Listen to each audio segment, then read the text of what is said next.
The movie Ghostbusters almost had a completely different cast. Stick around to find out who could have been in the movie.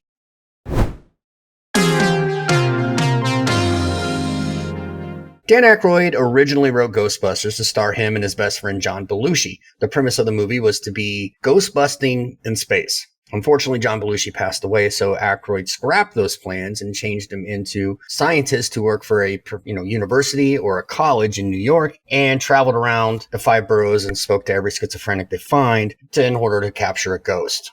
I did not know that. I want to see ghostbusting in space. I don't know why. I do it probably too. won't be good, but I still want to see it. I mean, why are there ghosts on other planets? That's what I want to know. Yeah, I mean, is it that big depends. of a Are they on problem? the planets or are they on a space station? Maybe the space station is haunted. Is this supposed to be a movie about the video game Doom, where there's demons on Mars? I don't know, but I'm so glad they didn't go that way, though. I'm just trying to picture it in my head, and I just can't. The biggest thing was you go down to New York, you got so many more different characters.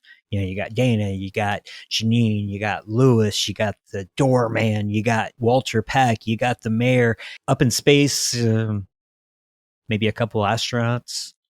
Of course, they would have a Russian astronaut because when you go to space, there's always a Russian. There's Darth Especially in the Vader's 80s. ghost.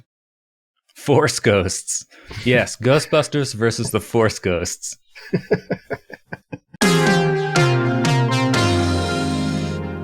That Bill Murray was not originally planned to play the part of Pete Venkman. Matter of fact, he wasn't even in the running to begin with, but he started having a little bit of success after Stripes, and Akroyd thought, you know what, he would be a pretty good fit for this.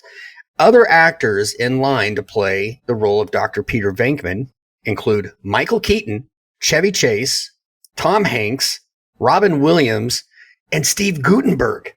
I did not know that. I can actually see Michael Keaton as a Ghostbuster.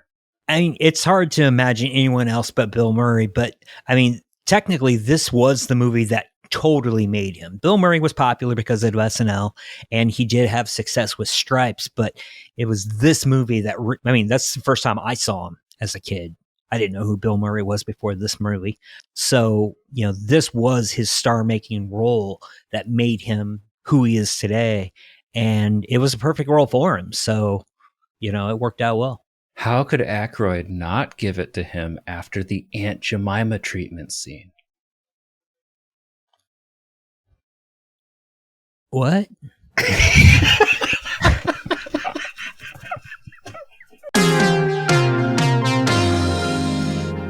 Harold Ramis was also not the first choice for Egon. Other actors up for that role would be Christopher Walken, John Lithgow, Christopher Lloyd, and Jeff Goldblum. No, I did not know that. Is that true? That's right. I can Christopher see Lloyd would be Goldblum. about the only one I see. Lloyd I can see, but he ended up playing a crazy doctor and Yeah, the following year. Yeah, I wouldn't want Christopher Lloyd. He was perfect for Doc Brown. So I could see Goldblum, but not better than Harold Ramis. Yeah. Mm-mm. I can see any of them, but they would change the flavor of the character, I think. Yeah. In the original screenplay, Winston Zeddemore, who was the 4th member of the Ghostbusters, was supposed to have a larger role in the film. He was supposed to be a military demolition expert. Ernie Hudson auditioned 5 times for the role before finally getting the part. He was so excited that he agreed to do the movie for half of his normal salary.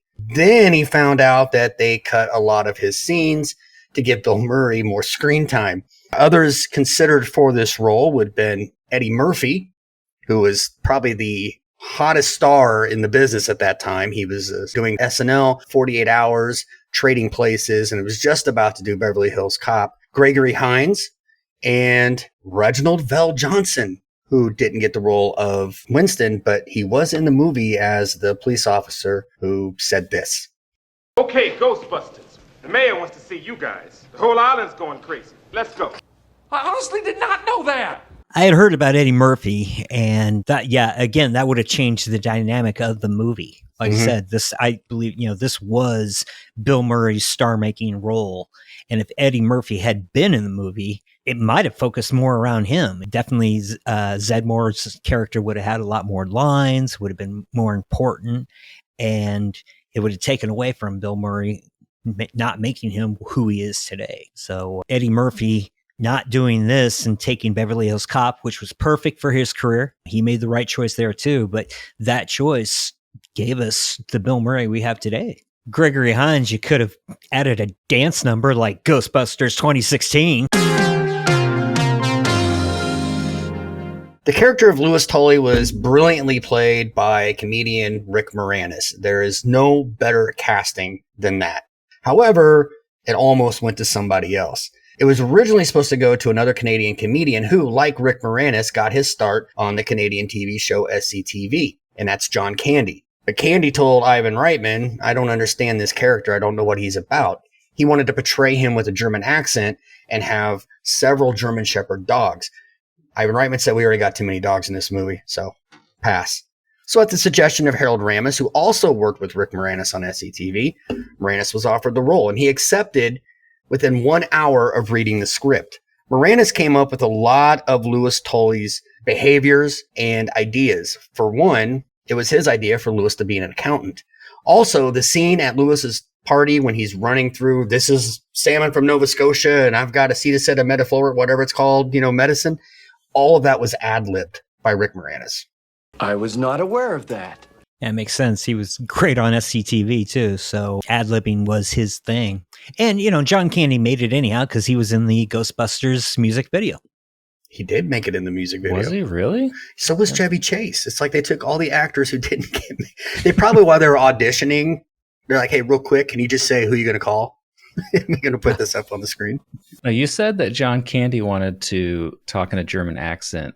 Yes. I actually, when I hear the name Louis Tully, that almost sounds German. Like you can imagine him like wearing like wooden shoes and stuff. So maybe that's why he had that idea. Candy did a character on SCTV called, it was one of the Schmingy brothers. And I think they were supposed to be Polish, but they did polka music. But they spoke in a weird accent. And that's kind of what, when I read that, that's kind of what I was thinking that he was going to do, the Schmingy character. And what is his thing with polka? Because he does that in Home Alone, too. He's in a polka band. He actually plays. Yeah, he plays clarinet. Okay. That must be his passion project. Yeah. Polka. But pretty good drummer, too. Yeah. He almost got polka Ghostbusters. There was no perfect casting more than Rick Moranis, though. You can't. Of all the characters, I think that was the most perfectly casted character ever. Yeah. Amazing. All right. Well, hey, I hope you learned something today. If not, sorry. But, hey, that's the best I could do.